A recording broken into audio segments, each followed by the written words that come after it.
بسم اللہ الرحمن الرحیم۔ واقعہ کربلا، سیرت سیدنا امام حسین علیہ السلام، ایپیسوڈ نمبر 22۔ حضرت زینب رضی اللہ عنہ کو تسلی دینا۔ جناب زین العابدین فرماتے ہیں کہ آپ نے 2-3 مرتبہ یہ شعر دہرائے، حتیٰ کہ مجھے سارے کے سارے ازبر ہو گئے، اور میں یہ بھی سمجھ گیا کہ ان اشعار سے آپ کی کیا مراد ہے۔ آپ روتے روتے میری ہچکی بند گئی، اور بالآخر تحمل کر کے میں خاموش ہو گیا اور جان گیا کہ بس اب مصیبت آنے ہی والی ہے۔ میری پھوپھی اٹھ کھڑی ہوئیں اور آپ کے پاس جا کر آہو فریاد کرنے لگیں کہ ہائے تباہی، کاش کہ آج ہی مجھے موت آ جائے۔ میری امی فاطمہ الزہرا سلام اللہ علیہا، میرے والد حضرت علی، میرے بھائی امام حسن سب وفات پا گئے۔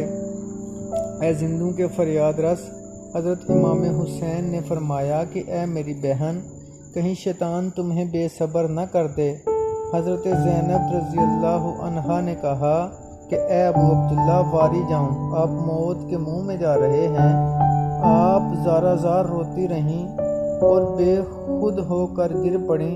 حضرت امام حسین علیہ السلام نے فرمایا کہ اے بہن، خدا سے ڈرو اور صبر کرو، اور اللہ تعالیٰ کے احکام کے مطابق تعزیت کر، اور جان دے کہ اہل ارض کو تو مرنا ہی ہے، آسمان والے بھی باقی نہ رہیں گے، ہر شے فنا ہو جائے گی سوائے اللہ کی ذات کے، جس نے مخلوقات کو اپنی قدرت سے پیدا کیا ہے اور پھر انہیں اپنی قوت و جبروت سے مار دے گا اور پھر انہیں دوبارہ زندہ کرے گا۔ اللہ کے آگے کوئی دم نہیں مار سکتا، وہ ایک ہے، اکیلا ہے۔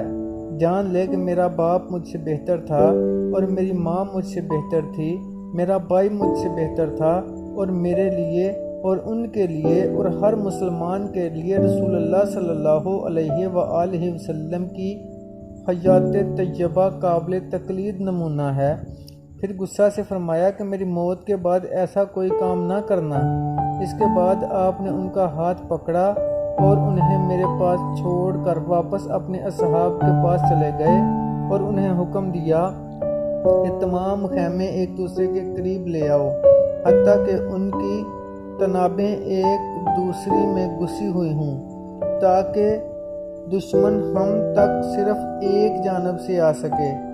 ان کی دائیں بائیں اور سامنے کی جوانب میں خیمے ہوں۔ پھر حضرت امام حسین علیہ السلام اور ان کے اصحاب ساری رات نوافل پڑھتے رہے اور عاجزی اور انکساری کے ساتھ مغفرت کی دعائیں مانگتے رہے۔ یزیدیوں کا خیموں کے گرد چکر لگانا۔ ادھر دشمن کے گھوڑے سوار محافظ عزرا بن قیس احمسی کی زیر نگرانی خیموں کے گرد چکر لگاتے رہے۔ حضرت امام حسین علیہ السلام قرآن کریم کی آیت تلاوت فرما رہے تھے، سورہ آل عمران۔ ترجمہ: اور ہرگز کافر گمان میں نہ رہیں کہ وہ جو ہم انہیں ڈیل دیتے ہیں کچھ ان کے لیے بلا ہے، ہم اسی لیے انہیں ڈیل دیتے ہیں اور گناہ میں پڑیں اور ان کے لیے ذلت کا عذاب ہے۔ ابن زیاد کے پہرہ داروں میں سے ایک شخص نے یہ آیات سنی تو کہا کہ رب کعبہ کی قسم، ہم ہی پاک ہیں جنہیں اللہ تعالیٰ نے تم سے الگ کر دیا ہے۔ حضرت زین العابدین فرماتے ہیں کہ میں نے اس شخص کو پہچان لیا اور زید بن حفیر سے پوچھا کہ کیا تم جانتے ہو یہ کون ہے؟ زید نے کہا کہ نہیں۔ میں نے کہا یہ ابو حرب سبی عبداللہ بن شمیر ہے۔ یہ شخص ایک طرف تو مزاحیہ واہیات اور یا وہ گو تھا، اور دوسری طرف جنگجو اور شجاع بھی تھا۔ یزید بن حسین نے اسے کہا، اے فاسق، تو پاک لوگوں میں کب تھا؟ اس نے کہا کہ تیرا برا ہو، تو کون ہے؟ اس نے کہا کہ میں یزید بن حسین ہوں۔ عبید اللہ نے کہا کہ انا للہ، اے اللہ کے دشمن، اللہ کی قسم تو ہلاک ہو گیا۔ یزید بن حسین کہتے ہیں کہ میں نے اس سے کہا کہ تم اپنے عظیم گناہوں سے توبہ نہیں کرتے؟ خدا کی قسم ہم ہی پاک و طیب ہیں اور تم خبیث ہو۔ اس نے کہا کہ ہاں، اور میں اس پر گواہ ہوں۔ میں نے کہا افسوس ہے تجھ پر، تمہارا علم بھی تمہیں کوئی فائدہ نہیں دیتا۔ یزید بن حسین کہتے ہیں کہ نگران رستہ کے امیر ازرح بن قیس نے اسے جھڑک دیا اور وہ ہم سے پڑے ہٹ گیا۔ خیموں کے لیے حفاظتی تدبیر۔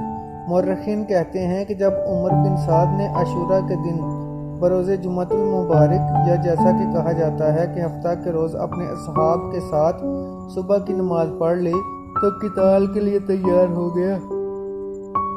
حضرت امام حسین علیہ السلام نے بھی اپنے اصحاب کے ساتھ، جو 32 گھوڑے سواروں اور 40 پیادوں پر مشتمل تھے، صبح کی نماز ادا فرمائی اور میدان میں جا کر صف بندی کی۔ آپ نے میمنہ پر زہیر بن قیس کو اور میسرہ پر حبیب بن مطہر کو مقرر کیا اور علم اپنے بھائی عباس بن علی کے سپرد کیا اور عورتوں کے خیموں کی طرف پشت کر لی۔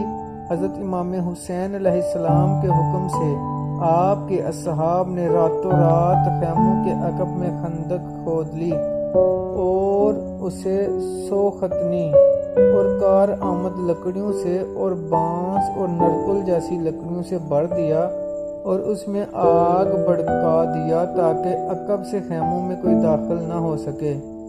دونوں فوجیں آمنے سامنے۔ ادھر عمر بن سعد نے میمنہ پر عمرو بن حجاج زبیدی کو اور میسرہ پر شمر بن ذوالجوشن کو مقرر کیا۔ ذوالجوشن کا اصل نام شرجیل بن عور ابن عمرو بن معاویہ تھا، جو بنی زباب بن کلاب میں سے تھا۔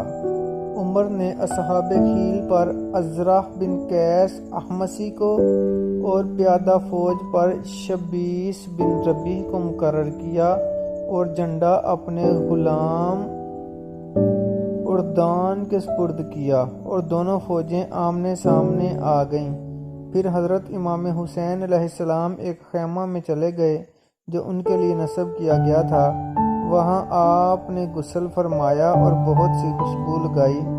آپ کے بعد بعض دوسرے امراء بھی خیمے میں داخل ہوئے اور آپ کی طرح غسل وغیرہ کیا۔ اس پر لوگ ایک دوسرے سے کہنے لگے کہ غسل کرنے کا یہ کیا موقع ہے؟ کسی نے کہا کہ پرے ہٹو، یہ فضول باتیں کرنے کا وقت نہیں۔ اس پر یزید ابن حسین نے کہا کہ خدا کی قسم میری قوم جانتی ہے کہ میں نے فضول باتوں کو بھی پسند نہیں کیا، نہ جوانی میں اور نہ ادھیڑ عمر میں، لیکن اللہ کی قسم ہمارا جو انجام ہونے والا ہے اس پر میں خوش ہوں۔ اللہ کی قسم ہمارے اور بڑی بڑی آنکھوں والی حوروں کے درمیان بس میں اس قدر فاصلہ ہے کہ قوم حملہ کر کے ہمیں شہید کر دے۔